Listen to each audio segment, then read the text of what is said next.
నాకు దేనికి ఆసన దేనికి దొరక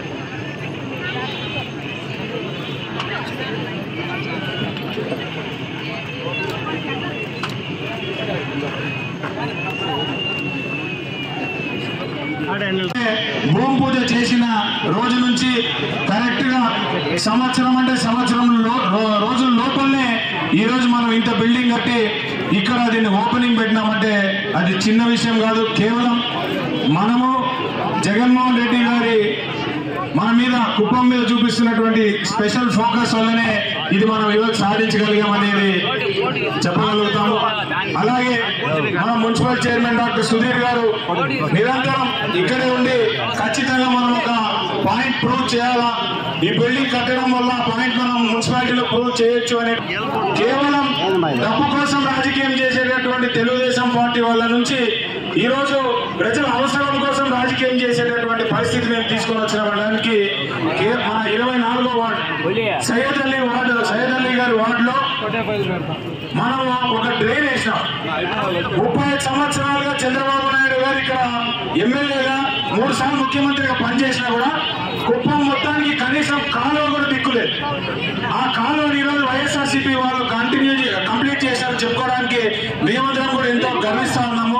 ఇదొక్కటే కాదు, ఎక్కడ చూసినా కూడా మున్సిపాలిటీలో అభివృద్ధి లేదు అన్న వాళ్ళకి నిజంగా గుడ్డు వచ్చిందేమో కళ్ళు పోయినాయేమో అనేటటువంటి మాట ఈరోజు మేము అనాల్సి వస్తా ఉంది. ఎందుకంటే ఎక్కడ చూసినా కూడా జగన్మోహన్ రెడ్డి గారి మార్క్ అనేది ఈరోజు కనిపిస్తా ఉంది. కాబట్టి దయచేసి మీరందరూ కూడా రాబోయేటటువంటి ఎన్నికల్లో జగన్మోహన్ రెడ్డి గారిని సపోర్ట్ చేయండి.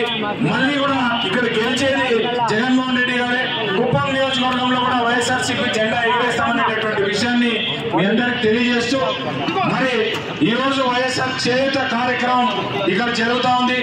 చేయూత కూడా 4వ విడత అంటే 4వ విడత కూడా ఇక్కడ మీ అందరికి కూడా పడిందనే విషయం కూడా తెలియజేస్తూ మాట ఇస్తే మాట తప్పని నాయకుడు వెనుక నడవడానికి మేమందరం రెడీగా ఉన్నాం. మీరు కూడా మాకు సపోర్ట్ చేయాలని కూడా మీ అందరికి తెలియజేస్తాం. సుధీర్ గారికి పూజలు పెద్దలు ఎన్నికలు వస్తే ఖచ్చితంగా ఫ్యాన్ గుర్తుపైన నాకు తర్వాత భర్త గారికి ఓట్లేసి గెలిపించాలని మిమ్మల్ని అందరినీ ప్రాధాన్యపడి ప్రార్థిస్తూ విరమించుకుంటున్న జై జగన్. 3-4 రోజుల లోపలే ఎన్నికల నియమావళి కూడా ప్రకటించబోతా ఉన్నారు. ఇక్కడ అనేక రకాలు కూడా ఈ 5 సంవత్సరాల్లో చాలా కార్యక్రమాలన్నీ కూడా ప్రభుత్వం చేపట్టింది. ఈ భవంతే కాదు అనేక అభివృద్ధి కార్యక్రమాలన్నీ కూడా చేశాం. మనం ఈ మున్సిపాలిటీని చేశాం.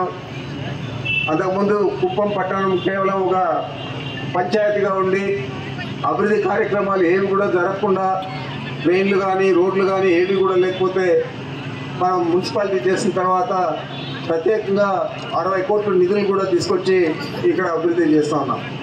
అదేవిధంగా కుప్పం నియోజకవర్గానికి ప్రత్యేకంగా ఈ 4 మండలాలకే ఒక revenue sub division RTO office తేవడం జరిగింది.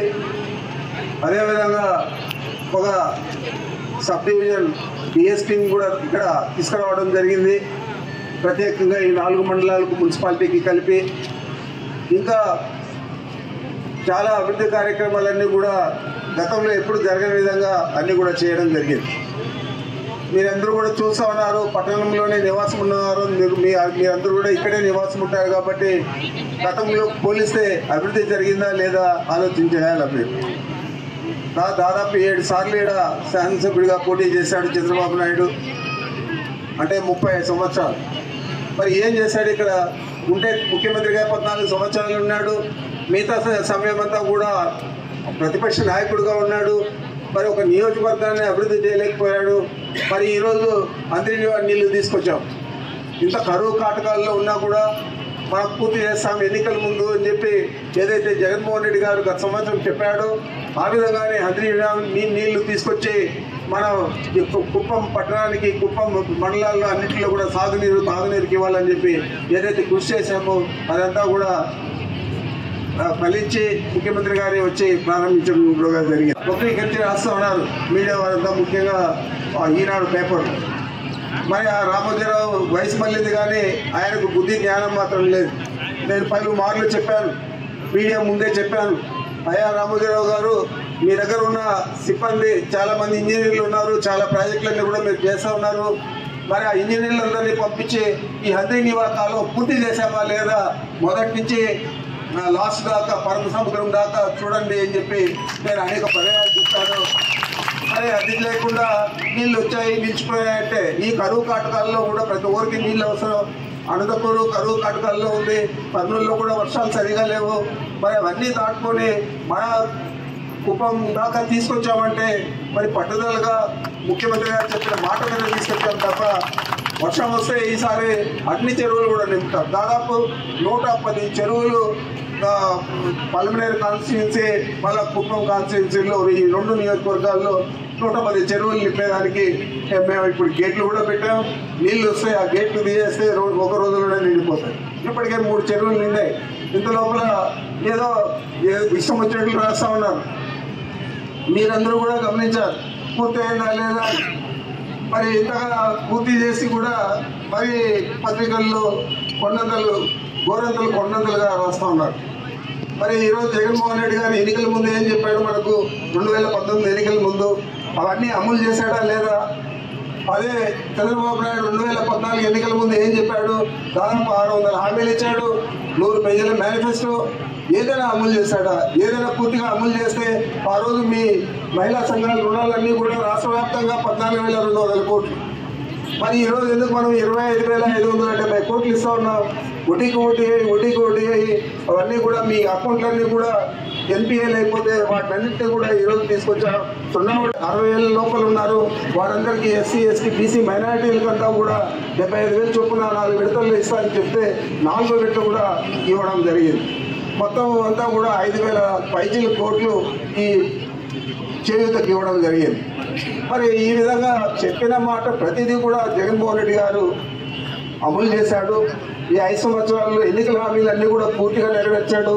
మరి మీరు ఎప్పుడైనా నెరవేర్చాలనే ఆలోచన చేశారా అని అడుగుతున్నాను. 600 హామీలు చెప్పేశారు, అందరూ మోసపోయి నీకు ఓట్లు వేశారు, నువ్వు ముఖ్యమంత్రి అయ్యావు. అయిన తర్వాత 2014 నుంచి 19 దాకా ఎందుకుగానో అమలు చేయలేకపోయావని అడుగుతున్నాను. ఏదైనా ఆయన చెప్తే చేయడు, మోసపూరితంగా కుట్రపూరితంగా వ్యవహారం చేస్తాడు. అదే జగన్మోహన్ రెడ్డి గారు చెప్తే చేస్తాడు, చెప్పాడు, చేశాడు. మా అబద్ధాలు చెప్పడానికి సెన్సార్ అవసరం లేదు, ఏదైనా చెప్పచ్చు. ఆ విధంగానే ఇప్పుడు సూపర్ 6 అని ఒకటి గోళ్లకంతా అతికించారు. ఆ సూపర్ 6 గురించి చంద్రబాబు నాయుడు హౌస్లో లేకపోయినా వాళ్ళ శాసనసభ్యులు ఉన్నప్పుడే జగన్మోహన్ రెడ్డి గారు శాసనసభలోనే స్లైడ్లు వేసి ఈ సూపర్ 6కి ఎంత ఖర్చు అవుతుంది అని చెప్తే దాదాపు 2,50,000 కోట్లు అవుతుంది.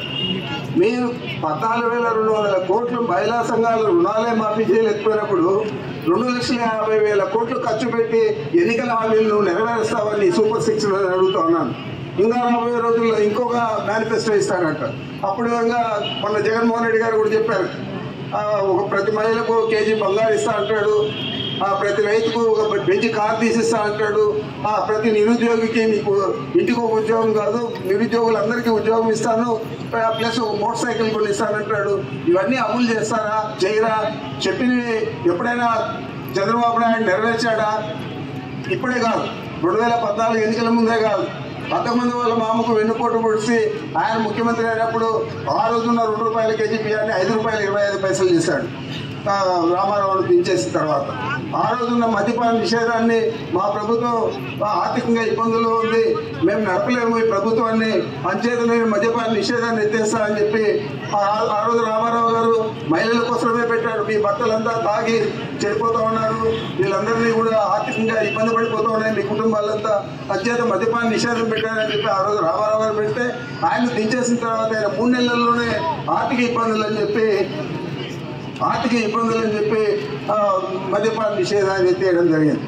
నేను కరెంట్ ఛార్జీలు పెంచడానికి రామారావు గారు ఎన్నికల్లో చెప్పి అధికారంలోకి వస్తే ఈయన వెన్నుపోటు పొడిచి అధికారంలోకి వచ్చిన తర్వాత కరెంట్ ఛార్జీలను 5 సార్లు పెంచాడు. మరి 2 సార్లు మాట తప్పాడు. ఈరోజు 3వసారి మళ్ళా మన ముందుకు ఎన్నికలకు వస్తూ ఉన్నాడు. మరి ఇప్పుడైనా నెరవేరుస్తాడా? నెరవేర్చడానికి వీలైన హామీలు ఇస్తూ ఉన్నారా? అది మీరు గమనించాలని మీకు మనం చేస్తా దగా చేస్తాం.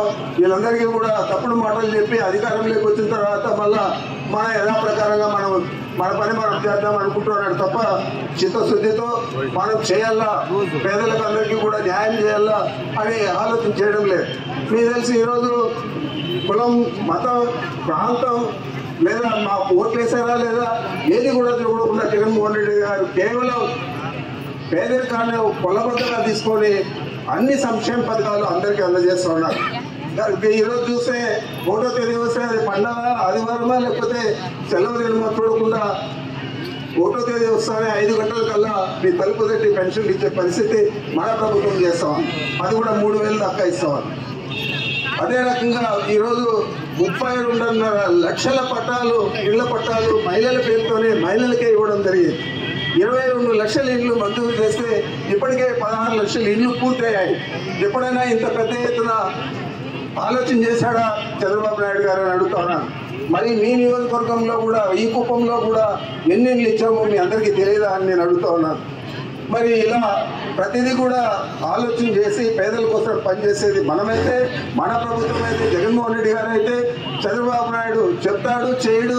ఈరోజు మళ్ళా గుద్దమ్మ కోరికలన్నీ కూడా చెప్పి మనకులందరినీ కూడా ఆశ పెట్టి ఓట్లు వేసుకోవాలని చూస్తూ ఉన్నాడు. మరి ఆ రోజంతా ఎందుకు జన్మభూమి కమిటీలు పెట్టుకున్నాడు?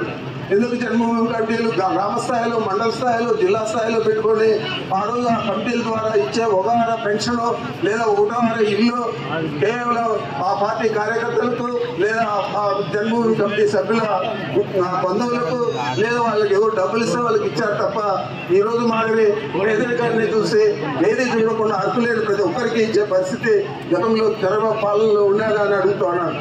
మరి ఇవన్నీ బేరీజ్ చేసుకోవాలి. మీరు కూడా ఏదో మన కుప్పలో చంద్రబాబుకే ఓట్లు వేద్దామని ఆలోచన చేస్తే మళ్ళా 5 సంవత్సరాలు మీరు ఎన్నికపోతారు. ఇప్పుడు ఉన్న సుపరిపాలన తిరిగి మీరు పొందలేరు. ఇవన్నీ కూడా బాగా ఆలోచన చేసి మంచి నిర్ణయం తీసుకోండి. జగన్మోహన్ రెడ్డి గారు ప్రతి సభలో కూడా చెప్తా ఉన్నాడు, అమ్మ నేను మంచి చేసింటే మీ కుటుంబం నిలవండి అని ఆయన అడుగుతా ఉన్నాడు. ఎందుకు మంచి చేశాడు కాబట్టి ధైర్యంగా అడుగుతా ఉన్నాడు. చంద్రబాబు అడగలుగుతాడని అడుగుతా ఉన్నాను. అడగలేడు, చేయలేదు కాబట్టి అడగలేడు. అదేవిధంగా ఈరోజు మనం జగన్మోహన్ రెడ్డి గారికి మద్దతు ఇవ్వాలంటే ఇక్కడ శాసనసభ్యుడిని, పార్లమెంట్ సభ్యుడిని మనం గెలిపించాలి. శాసనసభ్యుడు గెలిస్తే శాసనసభ్యుల సంఖ్య ఎక్కువగా ఉంటే జగన్మోహన్ రెడ్డి గారు అక్కడ ముఖ్యమంత్రి అవుతారు. అదేవిధంగా ఢిల్లీ నుంచి నిధులు తేవాలన్నా, కేంద్ర ప్రభుత్వం నుంచి ఏదైనా పనులు జరపాలన్నా మనకు పార్లమెంట్ సభ్యుల సంఖ్యాబలం ఎక్కువగా ఉండాలా. అంచేత రెడ్డప్ప గారిని గెలిపేయండి, అదేవిధంగా భరత్ను గెలిపేయండి. ఇంకా మీకు భరత్ను గెలిస్తే మంత్రి అవుతాడని మొన్న కూడా సభలో చెప్పాడు ముఖ్యమంత్రి గారు. ఇదే శాంతిపురంలో మనం సభ పెట్టి మరి ఆ విధంగా వారు మంత్రి అవుతాడు. ఇంకా అనేక అభివృద్ధి కార్యక్రమాలన్నీ కూడా మన కుప్పం పట్టణానికి, కుప్పం నియోజకవర్గానికి చేస్తాడు. మీరు ఎవరు చెప్పారో, ఎవరు చేశారో, ఎవరు చెప్పారో, మోసం చేశారో వేరీ చేసుకుంటే నక్కకు నాగులో గారికి ఉన్నంత తేడా చంద్రబాబుకు, జగన్మోహన్ రెడ్డి గారికి ఉంటారు. మరి బాగా ఆలోచన చేసి నిర్ణయం తీసుకోండి. జగన్మోహన్ రెడ్డి గారికి మద్దతు ఇవ్వండి, వైఎస్ఆర్ కాంగ్రెస్ పార్టీని గెలిపించండి అని చెప్పి మిమ్మల్ని అందరినీ కూడా మనసారా కోరుకుంటూ నాకు అవకాశం ఇచ్చిన మీ అందరికీ సార్. Okay sir, ధన్యవాదాలన్నా. అలాగే రేపటి నుంచి మొదలవబోయే ప్రచార కార్యక్రమాలకు సంబంధించి పాంప్లెట్ రిలీజ్ ఇవ్వాల్సిందిగా గౌరవ మంత్రిని రిక్వెస్ట్ చేస్తున్నాం.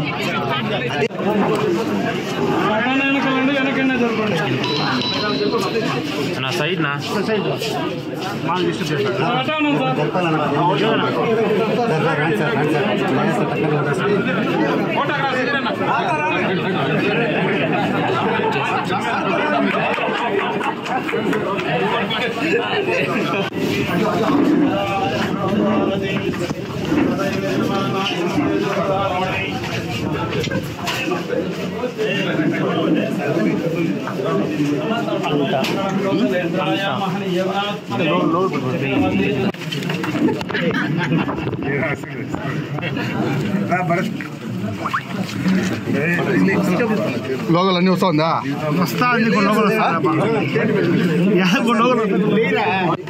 మేము ఒంటరిగానే పోటీ చేయాలా, పొత్తులు పెట్టుకోమని చెప్పి మొదటి నుంచి కూడా పార్టీ ఏర్పడినప్పటి నుంచి ఇప్పుడు దాకా చెప్తూనే ఉన్నాం. ఆ విధంగానే మేము ఒంటరిగానే పోటీ చేస్తూ ఉన్నాం.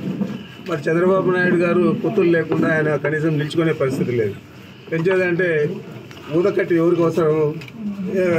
వికలాంగుడికి. ఈరోజు పొత్తులు అంటే రాజకీయ వికలాంగుడు చంద్రబాబు నాయుడు. అందుచేత అతను సొంతంగా నిలవలేక పొత్తులు పెట్టుకొని ఆ కట్టెలతో నిలుస్తూ ఉన్నాడు. ఎన్ని పొత్తులు వచ్చినా ఏమో జరిగినా వైఎస్ఆర్ కాంగ్రెస్ పార్టీ మాత్రం అత్యధిక మెజార్టీతో తిరిగే ప్రభుత్వం ఏర్పాటు చేస్తుంది. దీంట్లో ఎలాంటి సందేహం లేదు. మీరే చూస్తూ ఉన్నారు ప్రజల్లో ఏ విధంగా రెస్పాన్స్ ఉందో. దాన్ని బట్టి మేము చాలా చాలా కాన్ఫిడెంట్గా ఉండేదే కాకుండా ప్రజలందరూ కూడా మూకుమ్మడిగా జగన్మోహన్ రెడ్డి గారిని బలపరచాలా. ఆయన ఏదైతే ఎన్నికల ముందు చెప్పాడో 2014 ఎన్నికల ముందు చంద్రబాబు నాయుడు అవి ఏది కూడా చేయలేదు. అదే జగన్మోహన్ రెడ్డి గారు 2019 ఎన్నికల ముందు ఏవైతే చెప్పాడో అవన్నీ తూచా తప్పకుండా 100% అమలు చేశాడు.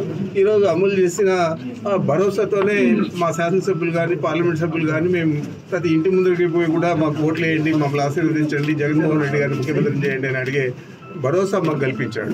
అదే చంద్రబాబు నాయుడు వాళ్ళ అభ్యర్థులకు కానీ లేదా వాళ్ళు పోటీ చేసే వ్యక్తులకు ఎవరికి కూడా ఆ భరోసా ఇవ్వలేకపోయాడు. ఎందుకంటే ఆయన మాట చెప్పాడు, అధికారంలోకి వచ్చాడు, ఆ మాటలన్నీ కూడా మళ్ళీ నెరవేర్చకుండా కాలయాపన చేసి 5 సంవత్సరాలు ఏదో తూతూ మంత్రంగా ఎన్నికల ముందు పసుపు కుంకుమను లేకపోతే ఏదో వంక పెట్టి ఆయన మాట నిలుపుకోలేకపోయాడు అనేది బాగా నిరూపితమైంది. అది ఇంకా పూర్తిగా 2019లో చెప్పిన మాటలన్నీ జగన్మోహన్ రెడ్డి గారు నెరవేర్చిన తర్వాత అతనికి చంద్రబాబు నాయుడుకు తేడా ప్రజలందరూ కూడా గమనించారు. రేపు చెప్తే చేస్తాడు జగన్మోహన్ రెడ్డి గారు. అదే చంద్రబాబు నాయుడు చెప్తే అధికారంలోకి వచ్చిన తర్వాత అవన్నీ కూడా చేసే పరిస్థితి ఉండదు. మోసపూరితంగా కుట్రపూరితంగా వ్యవహారం చేస్తాడు. అతనికి అబద్ధాలు చెప్పడానికి సెన్సార్ కూడా లేదు కదా అనే రీతిలో పుంకాలుగా దొంగ హామీలన్నీ కూడా ఇచ్చి ఎన్నికల్లో గెలవాలనే ప్రయత్నం చేస్తాడు. దానికి తోడు ఈ పొత్తులు కూడా ఉన్నాయి కాబట్టి గెలవాలని అనుకుంటాడు. కానీ పొత్తులు పెట్టుకుని ఎన్నికలు జరిగిన తర్వాత ఎన్నికల ఫలితాలు వెల్లడైన తర్వాత